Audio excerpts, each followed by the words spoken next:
akan membahas mengenai dampak kebijakan terhadap pertumbuhan ekonomi di Indonesia tahun 2025 yang disampaikan oleh Menteri Keuangan Purbaya Yudi Sadewa.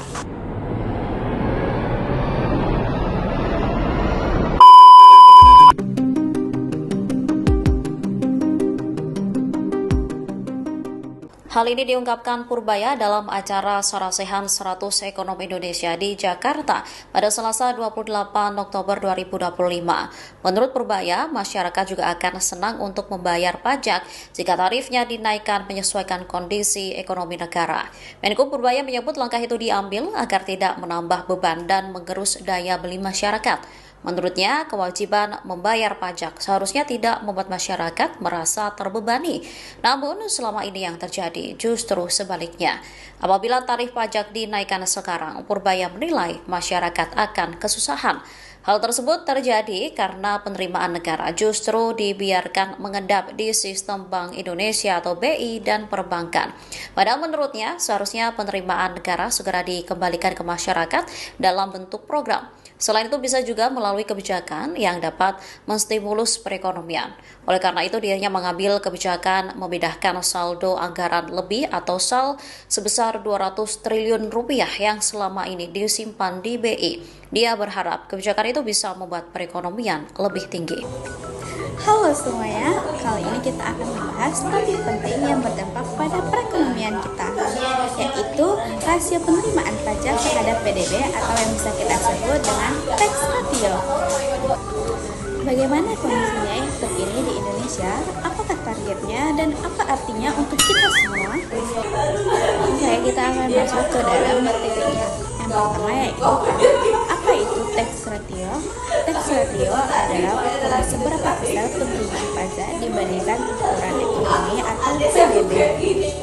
Jadi, jika tax ratio tinggi, maka penerimaan pajak relatif besar terhadap ekonomi negara. Di Indonesia, beberapa tahun terakhir ini angkanya mencapai hingga 10%. Contohnya, pada tahun 2023, tax ratio mencapai 10,31%. Lalu turun lagi di tahun 2024 yaitu 10,8%. Jadi ini menunjukkan tantangan dalam mengumpulkan pajak. Mengapa angkanya turun? Menurut Menteri Keuangan Purbaya Yudi Sadewa, penurunan ini terutama karena sektor ekonomi swasta belum bergerak optimal dan perlambatan ekonomi membuat para wajib pajak agak kesulitan. Untuk 2025, pemerintah menargetkan tax ratio ke 10,24%. Untuk 2006, pemerintah menargetkan 10,8 sampai 11,34%, dan lebih jauh hingga 2029 pemerintah menargetkan hingga 11,52 sampai 15%. Lalu, bagaimana cara pemerintahan melanjutkannya? Pemerintah melalui Kemenku telah menyiapkan stimulus besar pada kuartal 4 2025. Misalnya menyalurkan dana melalui bara agar likuiditas meningkat dan sektor real bisa lebih aktif. Selain itu, strategi utama adalah menggerakkan kembali sektor swasta sebagai mesin utama pertumbuhan ekonomi. Purbaya bahkan menyebut jika sektor swasta hidup, maka tax ratio bisa naik hingga 12,5%. Jadi, kalau saya punya bisnis menengah, apa artinya strategi ini bagi saya? Ya, kamu punya kesempatan lebih besar untuk tumbuh jika sektor swasta didorong. Tapi kamu juga harus siap untuk regulasi yang mungkin akan diperketat karena pemerintah akan lebih fokus ke pajak dan efisiensi. Terus, bagaimana jika strategi itu gagal?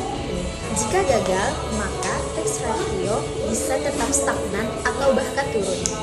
Yang artinya penerimaan pajak tidak tumbuh sesuai harapan. Ini bisa berdampak ke APBN dan pembiayaan program publik.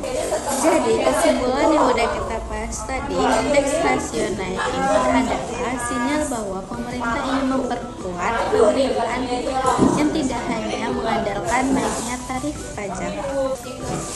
Namun, realisasinya bergantung pada pemulihan ekonomi dan sektor swasta yang bagi kita sebagai masyarakat dan pelaku bisnis, artinya penting untuk kita memahami perubahan kebijakan pajak dan pertumbuhan ekonomi.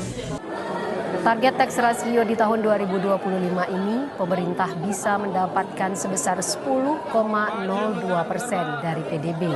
Namun hingga kuartal ketiga 2025, penerimaan pajak atau tax rasio yang didapat hanya 8,25%. Namun Purbaya meyakini dengan berbagai kebijakan yang dilakukan pemerintah seperti penyaluran dana likuiditas sebesar 200 triliun rupiah yang disalurkan ke Bank Himbara. Dengan penggelontoran dana tersebut diharapkan peningkatan perekonomian masyarakat turut meningkat.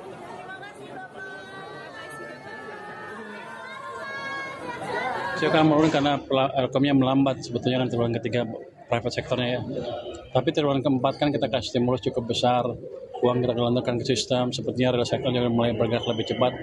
Harusnya sih akan sedikit membaik, yang jelas nggak akan turun. Tapi yang penting nanti dengan perbaikan ini tahun depan 2026 pengumpulan teks akan jauh lebih bagus dibanding sekarang. Jadi teks akan meningkat. Terima kasih sudah menonton. Sampai jumpa di video selanjutnya.